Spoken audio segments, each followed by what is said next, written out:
work in the mountains, we work in the sea, in the city, in the barrier, whatever need may be. With fisherfolk and farmers, with a teacher, with a child, we are trying to make a difference in the world, working hand in hand with the people of the land, where we serve as volunteers. We are working hand in hand. Ito ay para sa aming barangay na pinagkasundoan namin pagbayanihan, dahil ito naman ay pakikinabang ng aming barangay. Kaya kami nagpapasalamat sa ating mayor na tumulong sa amin para guminhawa itong aming barangay ng Taclanganak.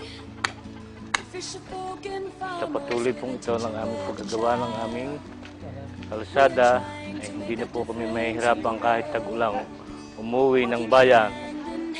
Kaya muli po kami nagpapasalamat sa aming mahal na mayor.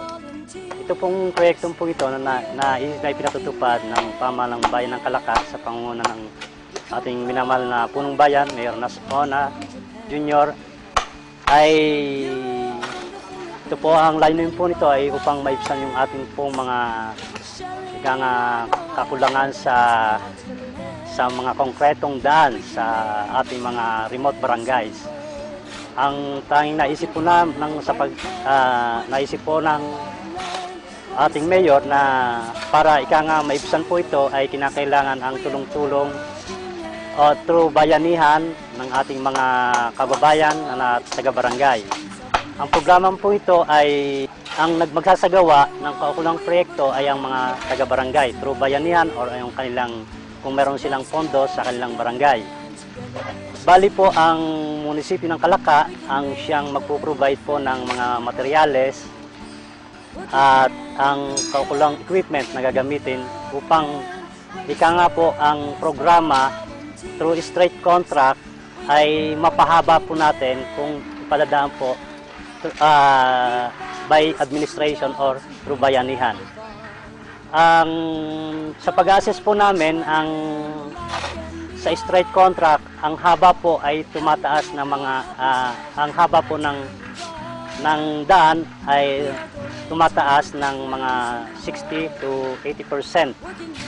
So sa 1 million po, ang dati pong 240 meters by 4 ay nagiging 380 meters by 4. Ito po ang kagalingan po ng by administration. Ika nga po ay mapapahaba natin ang ating kalsada at siyempre makakamilis po tayo sa pondo na nilalagak ng ating pamahalaan. Kami po ngayon ay nasa Barangay Taclanganak, kasama ng aming punong bayan at mga department head para bisitahin ang programa ng aming punong bayan. Nasa unang pagkakataon ay ngayon lamang nangyari, hindi lamang sa bayan ng Calaca, kundi sa buong lalawigan ng Batangas. Na ito sana ay maging ehemplo sa buong lalawigan. Na ito pong programang ito ay ang labor po o ang pagtatrabaho ay nakabalikat sa taga-barangay at ang mga materialis po naman ay galing sa ating pamahalang bayan. Sa ganitong pamaraan na ginawa at inisip ng ating punong bayan sa Premio Nasona, ito po ay magiging malaki ang magagawa ng halagang 1 milyon ikukumpara natin sa mga nakakontrata. Yun po lamang at sana po itong mga proyektong ito ay ating mahalin at para na sa gayon ang kaunlaran dito sa ating bayan ng Calaca ay magpatuloy. Kami po, taga-barangay ay buo pong nagpapasalamat sa ating pong mayor Sopronio Nasona at sa ating pong vice mayor Larry Atienza, sa ating pong mga konsyales. Kami po ay nagpapasalamat at ang aming pong barangay ay kanila pong pinag-aabalahan alang-alang sa ikabubuti po ng barangay at ikahaluan ng aming pong lansangan. Kami po ay nagpapasalamat din po sa mga department head ng bayan ng Calaca at kami po ay tinutulungan ng aming pong barangay ay sa kaunlaran. Marami pong salamat at magandang hapon po ulit. Maganda ng project na binibigay niya sa buong barangay ay ako po ay labis na naniniwala na ang kanyang panunungkulan ay makabayan at talagang tinutupad ang kanyang mga sinasabi. Kaya ho, sa akin hong pakikiisa ay isa na ho ako sa hihimok para ang barangay ay tuluyang magkasama-sama na sapagkat sa takbo ho ng pinagagawang ito ay dito ko nakita ang liwanag at ang katotohanan. Kaya ho ako'y nagpapasalamat unang-una ay kay Mayor Nas-Ona.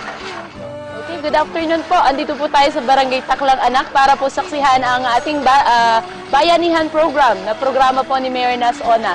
Ito po ay isang uri ng programa kung saan ang kalsada po ay pinahaba dahil ang ating pong pagtitipid, nakatitipid po tayo. Bakit po? Dahil ang gumagawa po ay ang mga mamamayan sa barangay. Instead po na bumabayad tayo o nagdadagdag tayo ng budget sa pagbabayad sa labor, ay hindi na po. Dahil ang natitipid po natin ay isinasama natin o ang natitipid nating budget ay nagdadagdag sa bawat metro ng kalsada na ipapagawa. So ito po ay isang napakagandang halimbawa ng pagtutulungan at ugnayan sa barangay. Ano ho? So kung ito po ay matutupad sa 40 barangay, tiyak po tayo na ang bayan ng Kalaka ay higit pang susulong at uunlad. At ganon din po mapapanatili ang pagkakaisa, ang bonding at ang pagtutulungan sa barangay ay lagi pong mananatiling buhay. Lalo na po sa diwa ng alahing Kalakenyo. Kami mga department heads ng Kalaka local government unit ay nakikiisa sa mga taga-barangay Taklang Anak sa kanilang proyekto sa paggawa ng daan kung saan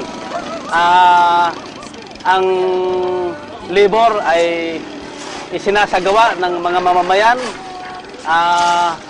ng libre para mapaunlad ang kanilang barangay sa pamamagitan ng ganitong mga daan para sa farm to market road.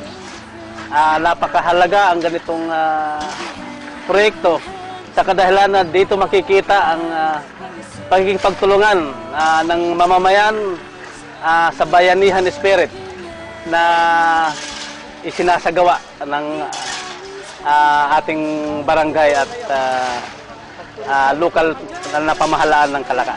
Ito ang ganitong proyekto kung magagaya sa iba't ibang barangay sa hindi lang dito sa bayan ng Kalaka ay isa itong malaking bagay na makakabuti sa ating pamayanan. Siguro sa ganitong proyekto mababawasan ang Ako po ay nagpapasalamat at ang marami na ito na taga-ibang bayan at taga-ibang barangay. At kami ay dinadawran din sa aming pagkakaisa ng barangay. Maaari ho makita naman ninyo na kami ay nagtutulong-tulong at ang ibang barangay natulong din sa paghihirap. Sa kadahilan na kami ay nananalangin sa aming punong bayan na kay Mayor Nas-Ona, ang panalangin namin kami tulungan ang pagpapalwa ng aming barangay. Magandang araw po sa atin lahat. Ako po si Nas-Ona. Ako po nanunungkulan dito po sa bayan ng Kalaka at kami po ay nasa barangay Taklang Anak. Ito pong barangay Taklang Anak ay may ko-consider na isa sa pinakamahirap na barangay at pinakamalayo din po sa aming barangay. Napakasama po ng kalsada dito at dito po namin na una naisip ilunsad ang aming proyekto na base din po sa aking initials o sa akin hong mga initials sa akin pangalan na S for serbisyo, C for Kalaka o Kalakenyo, O for organisado o for short o ito ang tawag po namin dito ay Serbisyong Kalakenyo Organisado. Ang layunin po ng aming proyektong ito ay upang ma-maximize namin ang pondo ng munisipyo. alam po naman natin kung ipapadaan po natin lahat sa dekontrata, napakalaki ho mababawas pagdating ho sa quality, pati na rin ho sa haba ng amin pong proyekto. Kaya ang napagkaisa ng Sangguniang Barangay, Sangguniang Bayan po ng Bayan ng Kalaka, ay pag-isahin ang proyekto na to. Ibig sabihin, kami po lahat ang magsusupply ng mga materyales, sila naman po ang gagawa. At ang main role po nila dito ay yung magkakaroon ulit ng bayanihan spirit. Ang ibig sabihin ay sila po ang gagawa at hindi po sila hihingi ng bayad. Although may mga proposal na ibabawas ito sa mga 20% development fund ng kanilang mga barangay, pero siguro sa banda-banda na yan. Sa ngayon, ang nakikita nyo dito ay ang talagahong ginagawa po dito ay ang mga taong barangay ang nagawa. At ito naman po ilalahukan din at nilalahukan ng mga empleyado ng munisipyo ng pamahalang bayan. Ang ibig sabihin, lahat po ng empleyado ng munisipyo ay magtatrabaho dito. Maging department head ka, ikaw ay maging casual na empleyado, maging kay police, o kahit anong departamento nandoon ka, ikaw ay tutulong dito. Sabi nga ng iba, kung may gawad kalinga nga na nakakapagpagawa ng mga bahay ng mga tao, ay di meron din o kaming serbisyong Calateño organisado.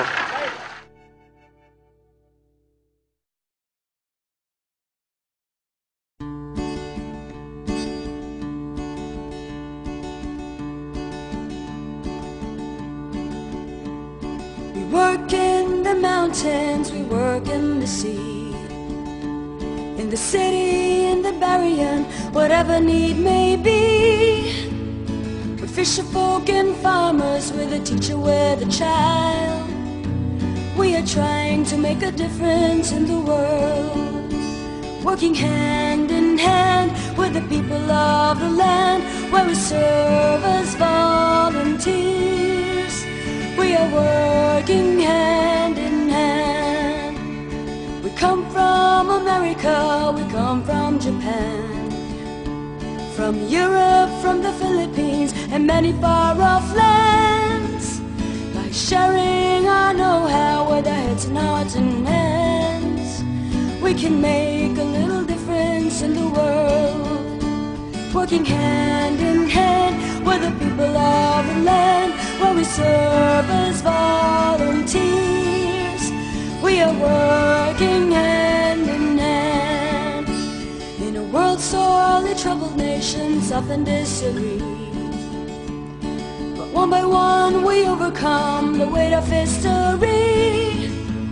So let's work together, and together we shall see we can make a little difference in the world. Working hand in hand with the people of the land, where we serve as volunteers. We are working hand in hand. We leave families, friends and jobs, and we travel far.